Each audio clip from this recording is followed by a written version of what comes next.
I've forgotten to put a pause in. But that happens.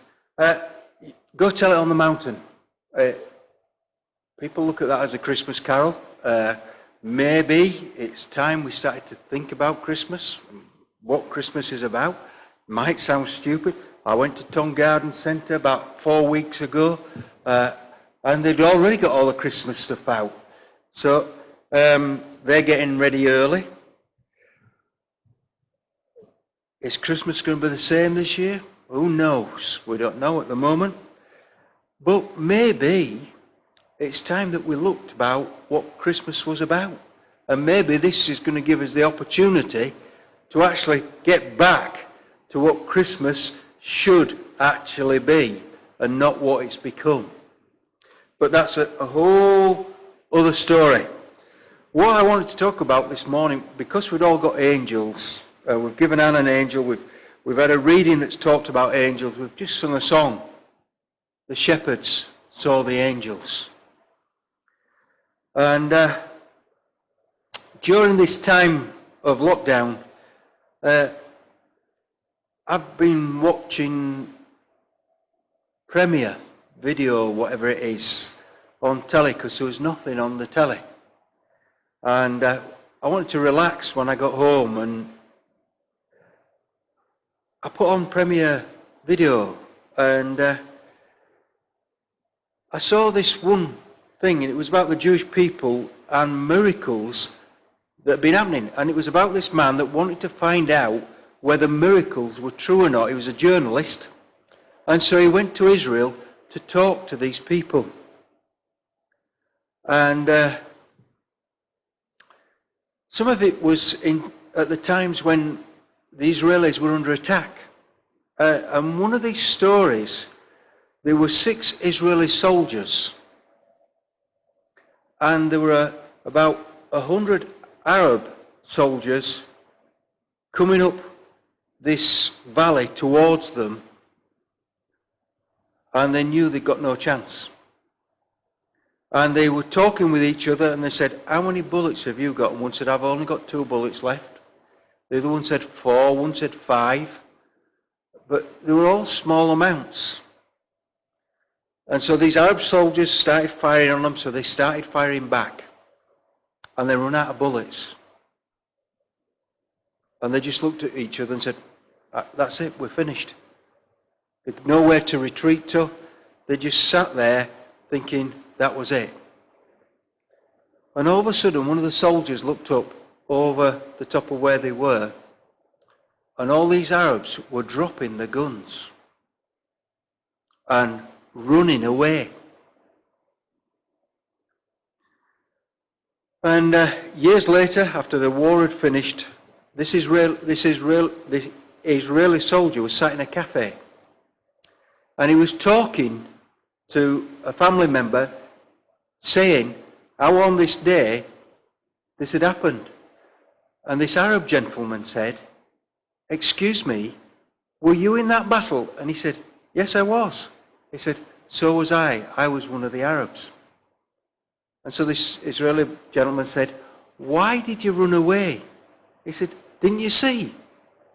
He said, "I saw nothing other than we run out of bullets and you started dropping your guns and running away." He said, "Behind you were these ginormous men that were just looking down at us, and we were frightened. And they just ran away." And there were loads of stories about these miracles, but these men were angels. The Israeli soldiers didn't see them, but the Arab soldiers saw them and ran away. God protected his people. And there were a few instances where that happened.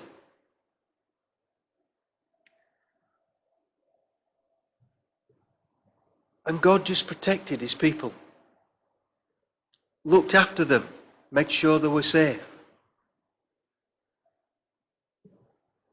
Another group of men were fleeing, And they suddenly found themselves in the middle of a minefield. And they didn't know where to turn.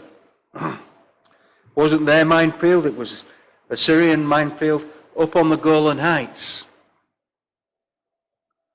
And so they stood still, not knowing what to do. And then this ginormous wind came and blew all the dirt. And they said it must have raged for about 10 minutes, this wind, and it was just blowing and whipping up everything. A wind like they'd never seen before. And then the wind stopped, and all the mines had been revealed. Every mine they could actually see, because the dirt had been removed from the top of the mines. And they just walked out of the minefield.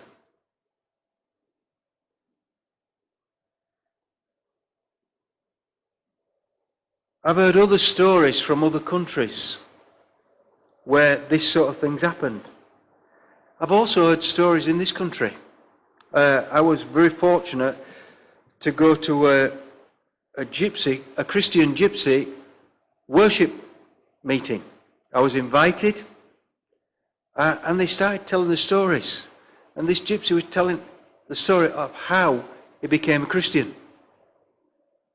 And he said, you know, like all of us, he said, I had my van and I had the carpets and everything that I'd got in the back that I was selling out the back of my van. He said, I wouldn't like to tell you where the carpets had come from, but I was selling them out of the back of my van. He said, and all of a sudden I climbed back into my van and there was somebody sat outside of me. And he said, I was ready to, you know, have a go at them. And they started talking to me and telling me about my life. And giving me options. He said, and I couldn't believe what he knew about my life. He said, and I just turned away and all of a sudden he disappeared. He said, so I just carried on. He said, the following day, same thing, same routine. And eventually got back in his van and this person appeared at the side of him and told him some more about his life and told him that he needed to change and give his life to Jesus. And he told him where to go. And as soon as he set off driving in his van, this man stayed with him for a little while and then just disappeared. And instances of angels coming to people and talking with them. They still come today? Yes, they do. They're still around us today. And we've got to think about how God is and who he sends to us. We never know who's coming to us, who they are, whether they're sent from God or not. And so we have to treat everybody with respect. We have to treat everybody how we would want to be treated. And sometimes that's not easy. But we will never ever know whether that person is an angel sent from God. Just for you, just for me, to watch over us and protect us. Do you have to be a non-Christian to see an angel? No. I know of Christians that see angels. We have one young lady that comes to our congregation that sees angels on a regular basis. And she tells me about it when I talk to her.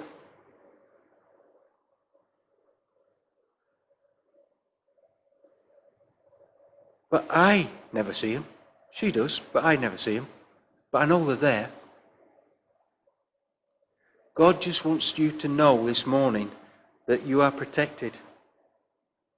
But all you've got to do is give your life to Jesus, and you can receive his full protection. You've been fortunate, and as I said earlier, one of your angels over this COVID period has been Anne, and the work that Anne and David have put in to coming to see you.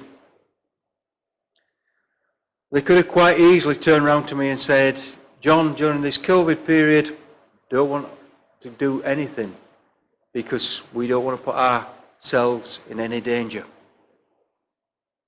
And yet God laid it on Anne's heart to come and visit you all and take up that burden of coming to make sure you were all safe. I'll be honest, she's even come and visited me. Don't know why, but she even came and visited me. And that, to me, just shows the care that she's put into what she's doing. To make sure that I was okay as well as you. So, I just want you to feel God's presence with us this morning. Know that He's protecting you and that we are going to carry on and we are going to have more services every Tuesday morning at 11 o'clock. We'll try and not run over too much. Keep them to half an hour, 3/4 of an hour. And then we can have tea or coffee together afterwards. But just know that God loves each one of you so much that you managed to get here this morning.